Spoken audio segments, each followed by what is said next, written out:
오늘은 예수를 깊이 생각하라 라는 제목으로 함께 나누도록 하겠습니다. 수많은 믿음의 선진들은 어려움 앞에서, 두려움 앞에서 모두 다 주님을 바라보고 주님만을 의지했기 때문에 그들은 하나님의 위대한 일꾼으로 쓰임받을 수 있었습니다. 예를 들자면 1521년에 독일의 보름스라는 작은 이 지역에서 마틴 루터가 재판받을 때였습니다.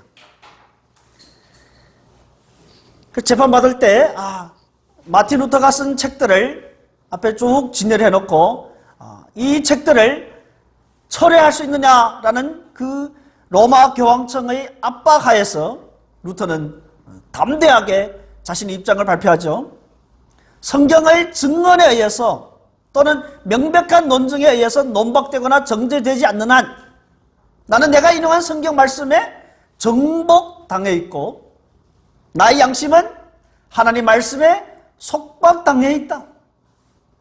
그래서 나는 어떤 것도 처리할 수 없고 또한 처리하지도 않을 것이다. 왜냐하면 양심에 어긋나는 일을 한다는 것은 안전하지도 않고 또한 그것은 위험한 것이기 때문입니다. 그리고는 내가 여기 있습니다. 달리 나는 행동할 수 없습니다. 하나님이여 나를 도와주소서. 아멘 하며 마칩니다. 루터는 물러설 수도 없었고 또 물러서지도 않았습니다. 마틴 루터와 로마 카톨릭의 이 충돌은요, 어쩌면 계란과 바위의 싸움이었고 다윗과 골리앗의 싸움이었습니다. 그런데 루터는 주님을 바라보고 주님만을 의지하는 그 신앙이 있었기 때문에 그 신앙이 얼마나 위대한 힘을 발휘할 수 있는가를 그 당대와 후대 신앙인들에게 여실히 보여준 것입니다. 오늘 우리가 읽었던 히브리서는요, 박해를 받고 있던 그리스도인들에게 예수 그리스도에 대한 믿음을 굳게 유지하도록 격려하기 위해서 기록된 것입니다. 오늘의 본문은 시작과 끝이 인내에 대한 권면으로 되어 있어서 그 취지를 잘 보여주고 있습니다. 오늘의 본문은 우리의 생각을 예수 그리스도께 고정하라고 격려하면서 그렇게 시작을 하고 또한 용기와 소망을 사수하라는, 굳게 지키라는 권면으로 끝맺고 있습니다. 먼저 우리가 히브리서의 전체적인 이 구조를 다시 한번 살펴보기를 원합니다. 히브리서 1장 1절에서 3절에서는 예수 그리스도는 하나님의 아들이고 하나님의 영광의 광채요 하나님의 형상이라고 했습니다. 그 다음 1장 4절부터 2장에서는요 예수 그리스도는 천사보다 존귀하다고 했습니다. 이것을 우리는 지난 3주에 걸쳐서 함께 이미 나눴습니다. 오늘부터 나눌 3장과 4장의 말씀에서는요 예수 그리스도는 모세보다 뛰어나다는 것을 밝히고 있습니다. 그 다음 5장부터 7장에서는요 예수 그리스도는 아론보다 뛰어나다는 것을 밝히고 있습니다.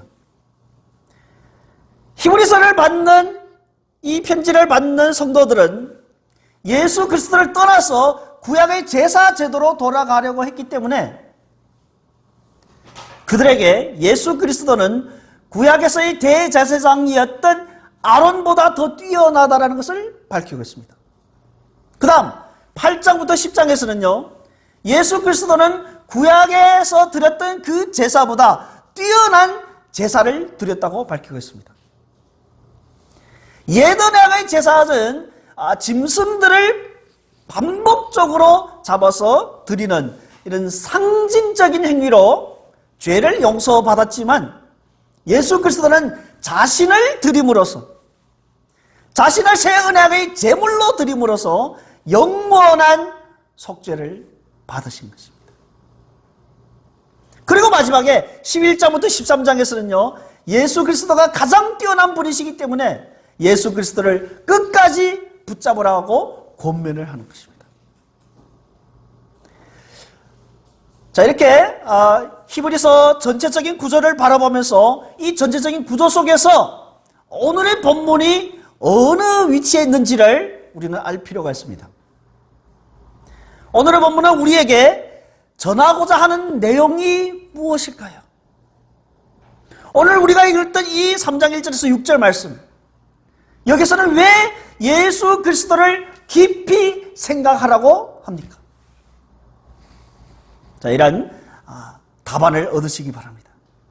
1절에서 그러므로 함께 하늘의 부르심을 받은 거룩한 형제들아, 하늘의 부르심을 받은 거룩한 형제들아 라고 시작을 합니다. 자, 이 형제들은 곧 예수를 믿는 우리를 말하고 있습니다. 여러분, 우리는 하나님의 부르심을 받은 사람들입니다. 우리는 하늘로부터 부르심을 받고 하늘에서 영원한 그 복을 누리게 되는 그런 사람들입니다. 교회는요, 헬라어로 한다면 에클레시아라고 합니다. 여기 이제 앞에 이제 에클레시아 이제 헬라어로 써놨습니다. 자, 이것은 부름받은 사람들이라는 뜻입니다. 그래서 교회는요, 건물을 말하는 것이 아니라 예수 그리스도를 믿는 하나님 백성들의 공동체를 말하는 것입니다. 우리는 삼위일체 하나님의 부르심을 받되 복음을 통해서 부르심을 받았습니다. 그리고 하나님의 영광을 위해서 살아가도록, 그리고 하나님을 위해서 거룩하게 살아가도록 부르심을 받은 자들입니다. 그래서 우리는 거룩한 형제들인 것입니다. 1절에서 예수 그리스도를 어떻게 소개를 하냐면요, 우리가 믿는 도리의 사도이시며 대제사장이신 예수라고 소개합니다. 예수 그리스도를 사도라고 하고 예수 그리스도를 대제사장이라고 합니다. 예수님을 사도라고 하는 말씀은요, 성경에서 아마도 여기에 뿐인 것 같습니다. 예수님은 어떻게 사도가 되십니까? 요한복음 20장 21절입니다. 아버지께서 나를 보내신 것 같이 나도 너희를 보내노라. 자, 예수님께서 이렇게 말씀하세요. 여기서 아버지께서 나를 보내셨다라고 할 때 이 보내셨다라는 단어는요, 헬라어로 아포스텔로라고 합니다. 이것은 특별한 임무를 완수하기 위해서 특권을 부여하고 또 보냄을 받은 자라는 뜻입니다. 보냄을 받았다라는 것입니다. 하나님께서 자기 백성을 구원하고자 예수 그리스도를 보내신 것입니다. 여러분, 예수님의 12제자를 우리는 사도라고 보통 칭합니다. 이 사도는요, 헬라어로 아포스톨로스라고 합니다. 이 아포스톨로스는 아포스텔로라는 동사에서 온 것입니다. 그래서 이 아포스톨로스를 영어로 한다면 apostle, 이렇게 발음을 합니다. 보냄을 받았다라는 것입니다. 예수님은 하나님께 보내심을 받은 사도입니다. 그래서 예수님은 아무것도 스스로 행하지 않고 보내심을 받은 자 하나님의 뜻대로 한다고 했습니다. 요한복음 5장 30절 말씀입니다. 우리 함께 같이 읽도록 하겠습니다. 내가 아무것도 스스로 할 수 없노라. 듣는 대로 심판하노니 나는 나의 뜻대로 하려 하지 않고 나를 보내신 이의 뜻대로 하려 함으로 내 심판은 의로우니라. 예수님은 그분의 말과 행동과 삶과 또한 죽음, 부활을 통해서 하나님을 보여주셨습니다. 그래서 하나님을 보여달라라고 하는 예수님의 제자 빌립의 그 말에 예수님이 이렇게 말씀하시죠. 빌립아, 내가 이렇게 오래 너희와 함께 있으되 네가 나를 알지 못하느냐?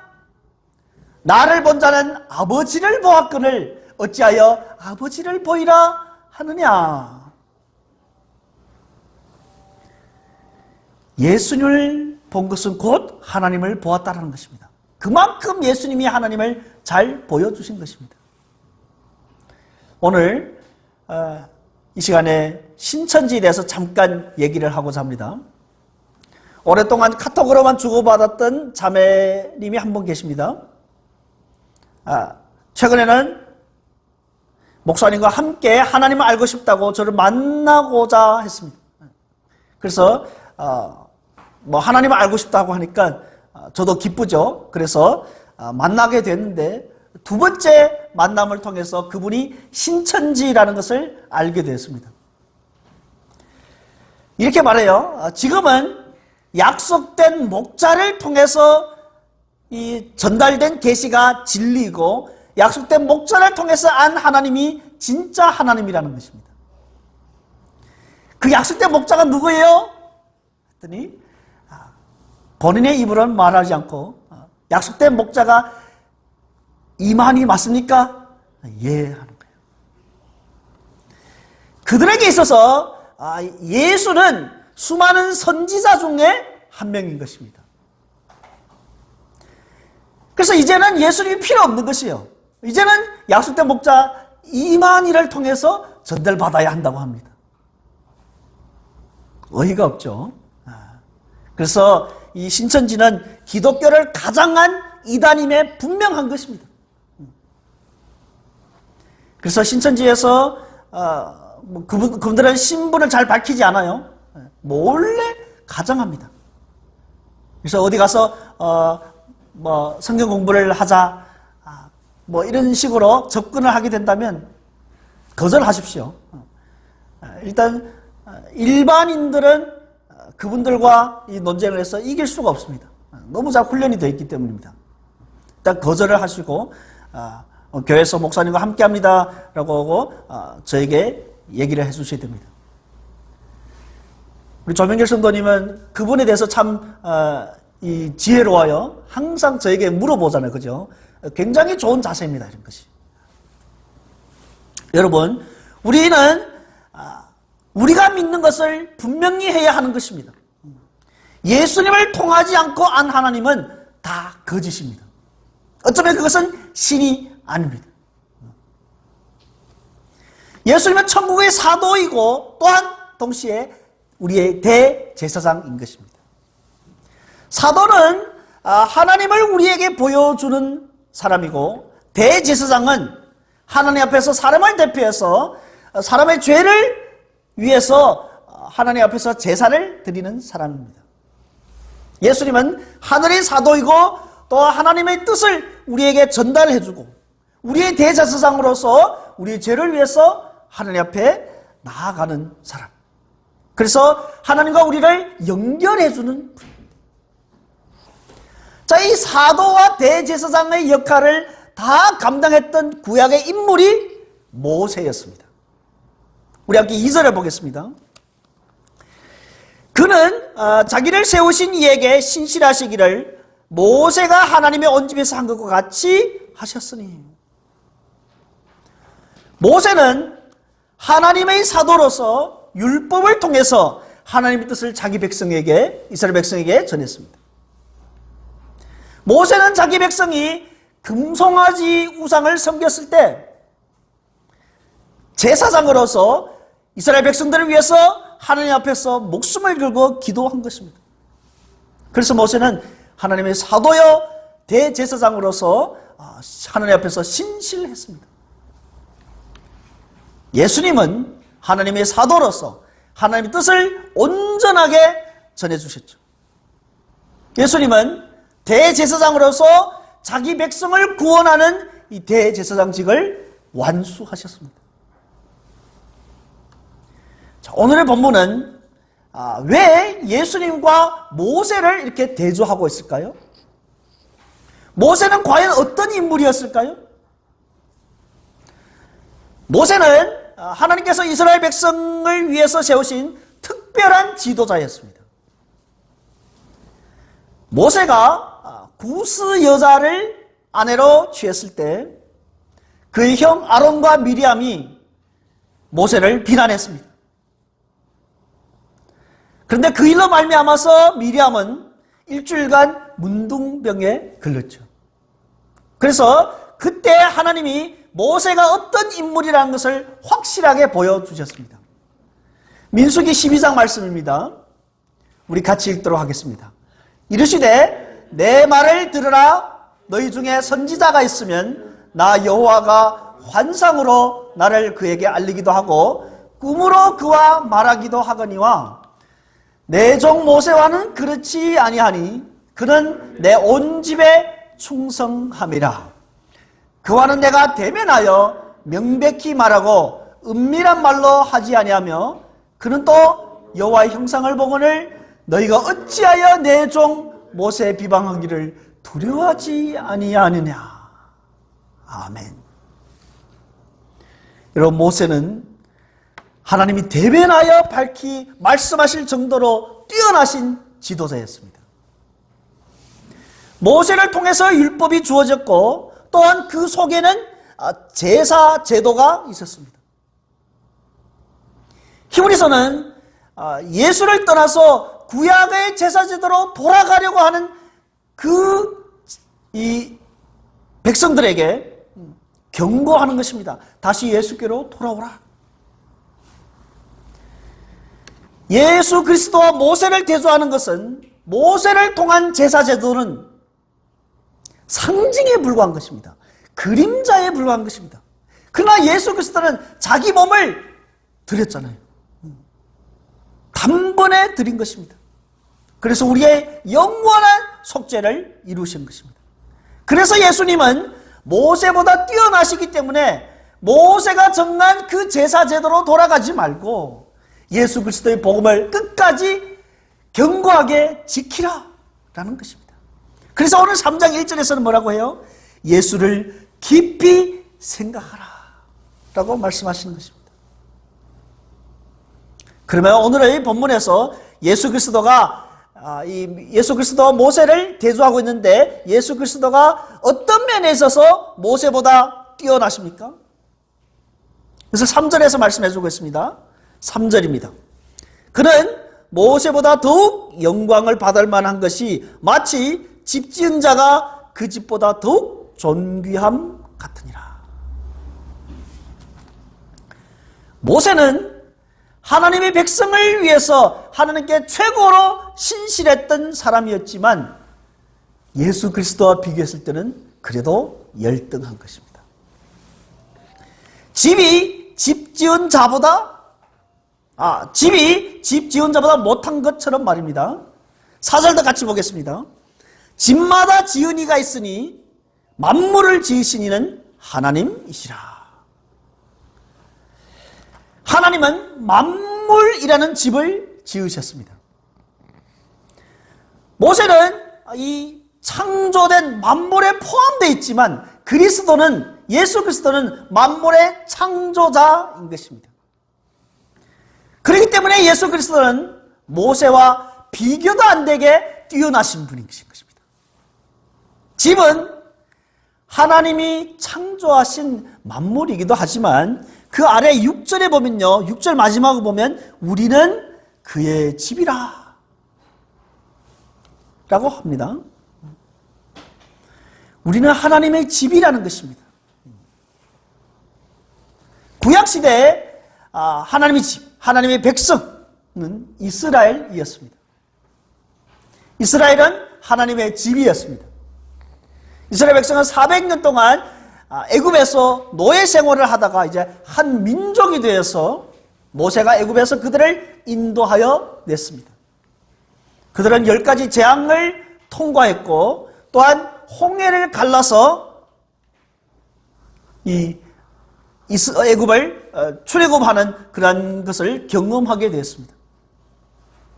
그런데 놀라운 것은요, 이 모든 것은 예수 그리스도가 계획을 하고 실행을 했다는 것입니다. 그렇기 때문에 예수를 버리고 모세의 제사 제도로 돌아가는 것은 어때요? 어리석은 것입니다.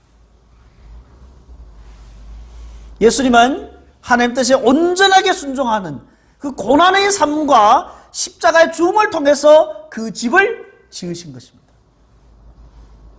예수님은 자신의 보배로운 피로 하나님의 백성인 그 공동체를 지으신 것입니다. 사랑하는 여러분, 집 지은 자가 그 집보다 존귀한 것 같이 예수 그리스도는 모세보다 존귀한 것입니다. 그렇기 때문에 오늘 본문은 모세를 깊이 생각하라 하지 않고 뭐라고 했어요? 예수를 깊이 생각하라 라고 권면을 하는 것입니다. 모세는 종으로 신실했지만 또한 예수 그리스도는 하나님의 아들로 신실했습니다. 5절과 6절 말씀입니다. 우리 같이 읽겠습니다.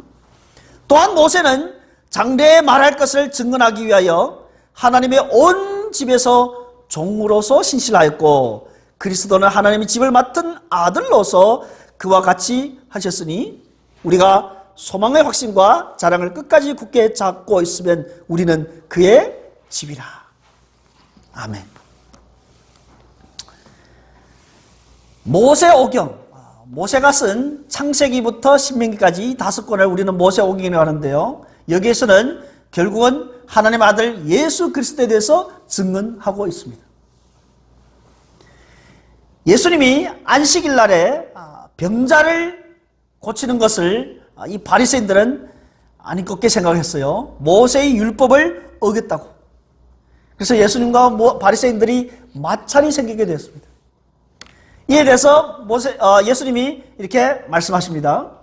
요한복음 5장 46절입니다. 모세를 믿었더라면 또 나를 믿었으리니 이는 그가 내게 대하여 기록하였습니다. 모세는 그림자이고 예수는 실체인 것입니다. 이제 뒤에도 나오겠지만 히브리서 10장 1절에도 이렇게 되어 있습니다. 우리 같이 읽겠습니다. 율법은 장차올 좋은 일의 그림자일 뿐이요 참 형상이 아니므로 해마다 늘 드리는 같은 제사로는 나오는 자들을 언제나 온전하게 할 수 없느니라. 아멘. 바울은 모세가 하늘에서 만나를 내리게 하고 반석을 쳐서 물이 나오게 하는 이러한 사건들을 뭐라고 했냐면요. 고린도전서 10장 4절 말씀입니다. 다 같은 신령한 음료를 마셨으니 이는 그들을 따르는 신령한 반석으로부터 마셨음에 그 반석은 곧 그리스도시니라. 예수님도 요한복음 6장에서 이렇게 가르치십니다.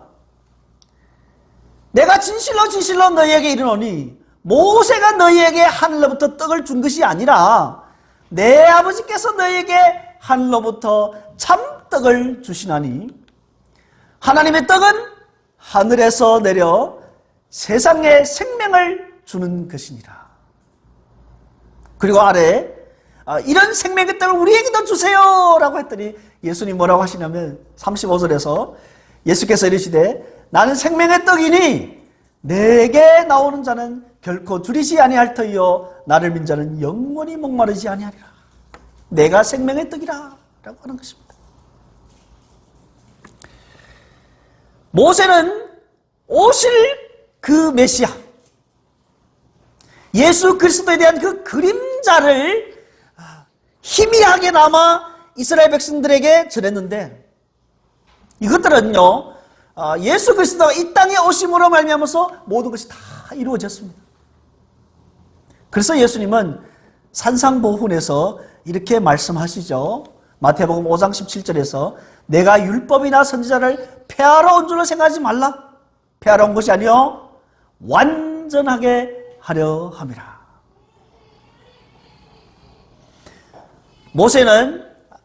모세가 기록한 이 5권의 책, 그 모세오경의 궁극적인 목적은 우리의 구주가 되시고 우리의 믿는 도리의 사도이시고 대제사장이신 예수 그리스도를 보여주는 것입니다.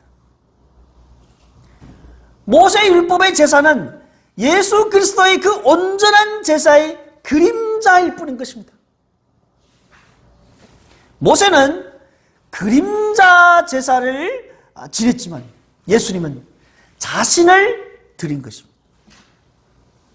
모세는 장차 올 그분의 종이었으나 예수님은 모세 때 장차 올 좋은 일에 그 실현된 실체인 것입니다. 그래서 예수 그리스도는 모세보다 월등히 뛰어난 것입니다. 사랑하는 여러분, 사랑하는 커플이 있는데요, 서로 떨어져 있습니다. 떨어져 있을 때는 사진만 바라보면서 애인을 그리고 있습니다. 근데 애인이 곁에 왔는데도 계속 사진만 보고 있다면 그 광경을 한번 상상해 보십시오. 얼마나 우스꽝스럽겠습니까? 실체이신 예수 그리스도가 이미 왔는데도 사진과 같은 모세만 바라보고 있다니, 이것은 정말 하늘나라의 최대 웃음거리가 될 것 같습니다. 그럼 모세와 그리스도를 도표로, 그 비교를 도표로 이렇게 만들어 봤습니다. 모세는 일시적인 종이나 그리스도는 뭐요? 영원한 아들입니다. 모세는 장차 올 것들에 대해서 증언을 했지만 그리스도는 완전한 성취인 것입니다. 완전히 이루셨습니다. 모세는 그 집의 종이었으나 그리스도는 그 집의 주인인 것입니다. 모세는 그 집의 일부이지만 그리스도는 그 집을 지은 자입니다.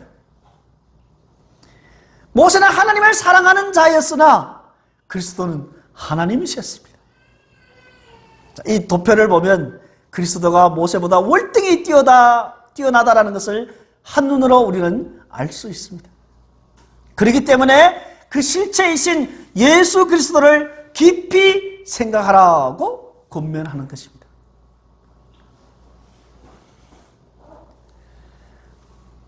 오늘 본문은요, 1절에서는 예수를 깊이 생각하라고 말씀으로 시작해서 6절에서는 우리가 소망의 확신과 자랑을 끝까지 굳게 잡고 있으면 우리는 그의 집이라 라고 마치는데요, 예수님에 대한 묵상으로 시작해서 예수를 끝까지 굳게 잡으라고 끝나게 됩니다.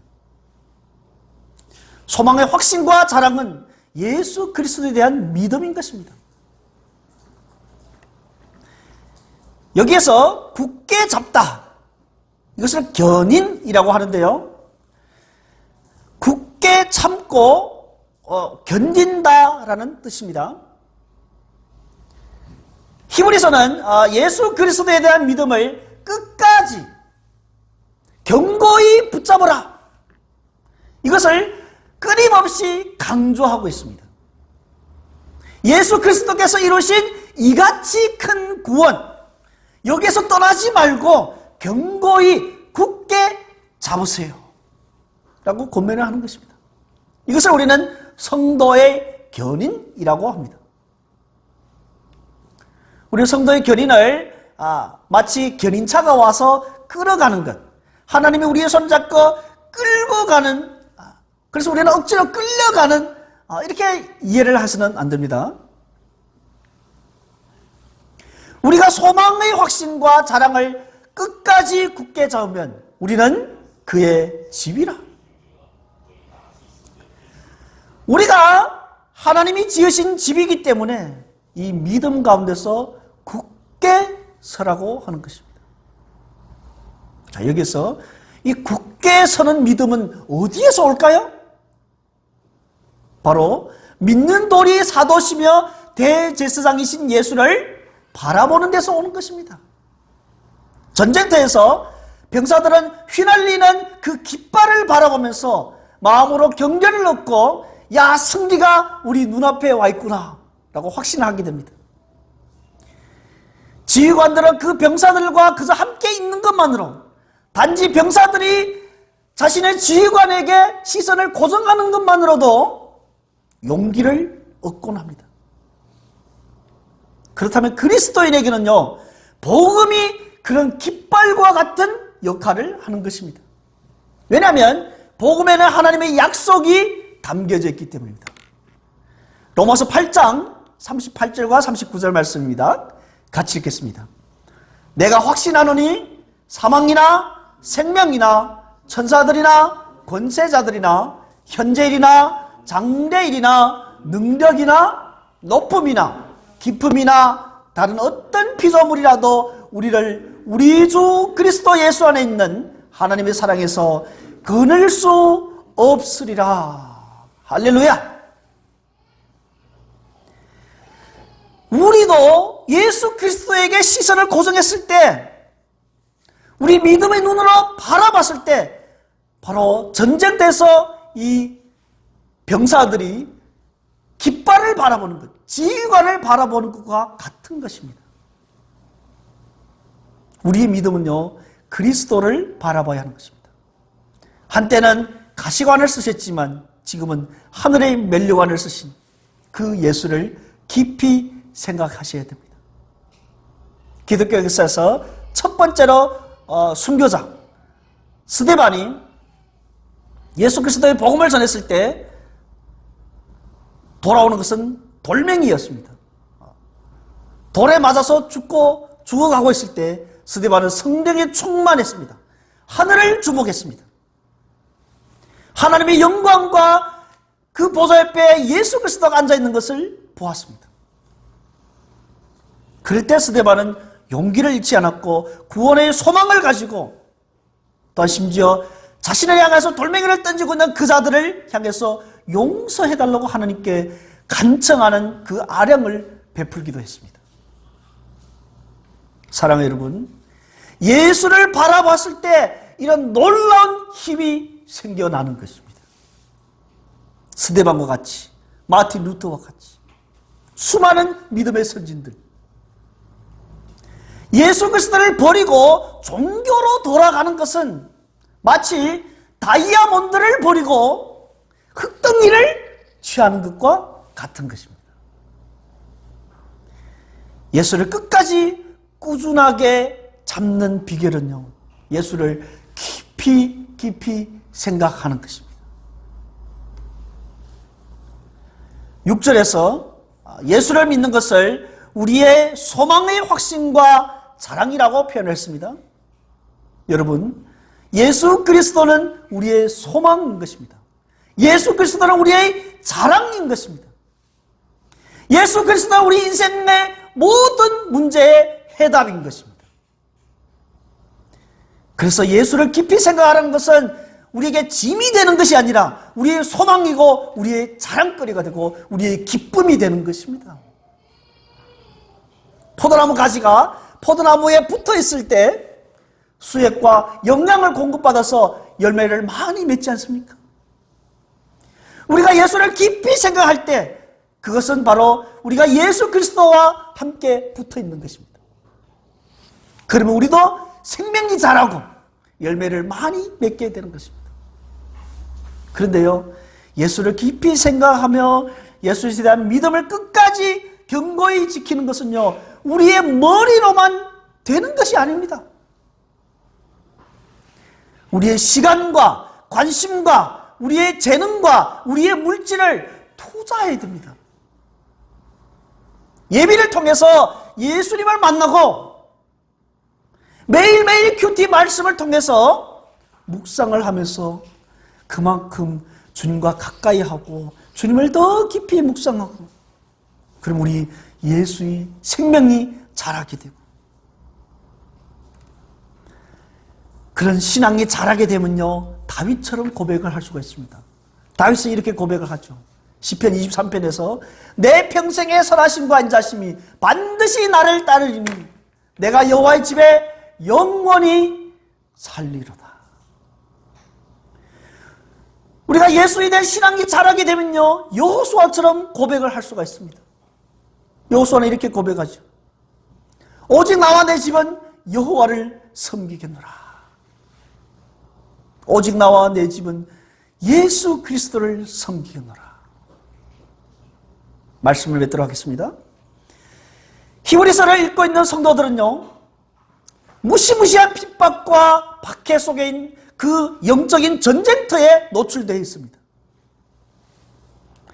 이런 시점에 히브리서 말씀은 그들에게 예수 그리스도를 바라보라고 권면을 하고 있습니다.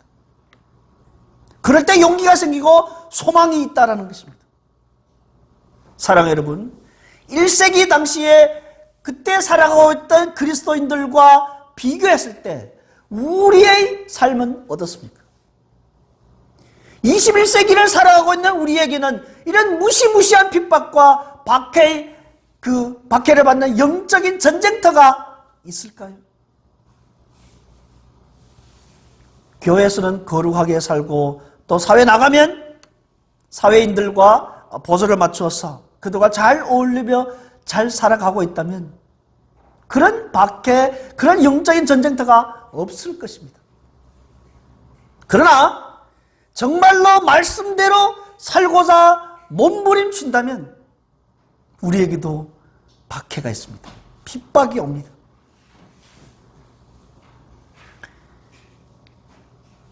말씀대로 신앙생활을 하기 원한다면 반드시 이 세상으로부터의 박해, 따가운 눈총 이런 것들이 오게 되어 있습니다. 박해가 없는 것이 오히려 더 이상한 것입니다. 사랑하는 여러분, 우리는 예수 그리스도 안에서 하나님으로부터 부르심을 받은 자들입니다. 이에 대해서 우리는 자부심을 가져야 됩니다. 우리는 하나님으로부터 천국의 복을 오늘 이 땅에서도 또 내세에서도 우리는 누리면서 또한 그 천국 복음을 전파하고자 하는 사명을 감당하도록 부르심을 받은 자들인 것입니다. 이 특권과 사명이 예수 그리스도 안에 있는 것입니다. 그래서 우리는 예수를 깊이 생각하고 예수를 굳게 지켜야 하는 것입니다. 왜냐하면 예수는 하나님의 사도요 우리의 대제사장이시기 때문입니다.